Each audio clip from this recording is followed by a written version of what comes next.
1, 2, 3 groupes de 6 personnes chacun. C'est la formule trouvée ce jour par ce formateur de l'Organisation mondiale du tourisme pour faire assimiler à ses étudiants une des notions clés pour un guide de tourisme. Ce que j'explique aux guides de tourisme, c'est une des bases de ce qu'on appelle la programmation neuro-linguistique. C'est la capacité d'écoute. Et le travail restreint, le travail en groupe, permet d'augmenter cette capacité d'écoute en travaillant avec ses collègues, en travaillant avec ses amis. C'est la volonté d'apprendre qui pousse Constant à accepter cette formation. Ce guide de tourisme, depuis des dizaines d'années déjà, ne trouve pas en ces 7 semaines de formation une perte de temps. Et moi, je pensais qu'on nous mettrait à disposition des formateurs qui sont dans la théorie, mais dans le fait, c'est des gens qui sont vraiment des gens du domaine qui maîtrisent leur sujet. C'est dans cette salle que se trouvent les 36 autres guides de tourisme encadrés ici par l'expert local.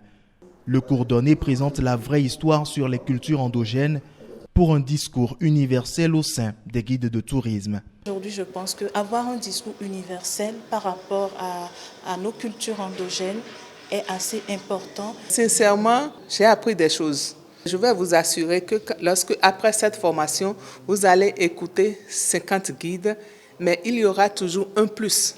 Pour réussir le pari de cette formation, l'Organisation mondiale du tourisme vient en appui au Bénin.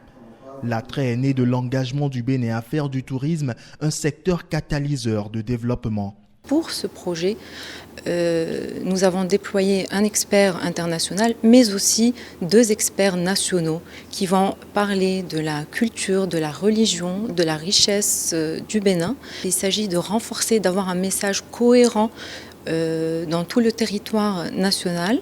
Aujourd'hui, le Bénin a cette chance de vivre ces instants qui sont exceptionnels dans la vie d'une destination. Ce que je voudrais dire aussi, ça c'est important, c'est la vue d'ensemble. C'est la vue d'ensemble qui est organisée, qui est mise en place par le président de la République, Patrice Talon, par le Bénin aujourd'hui. Cette vue d'ensemble, quand vous arrivez comme cela, vous avez une vue extraordinaire parce que ce n'est pas un élément qui est pris, c'est tous les éléments en même temps. Et là, c'est comme un puzzle qui s'accorde une pièce à l'autre. Et très honnêtement, c'est véritablement un travail remarquable. Dans la formation de ce puzzle, la Banque mondiale joue une part importante. Elle soutient le Bénin au travers du PCTT, le projet de compétitivité et de tourisme transfrontalier. Nous nous attendons à voir le Bénin prendre toute sa place sur la carte touristique mondiale.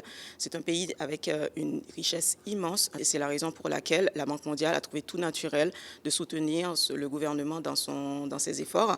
La mise en tourisme international est prévue pour 2024.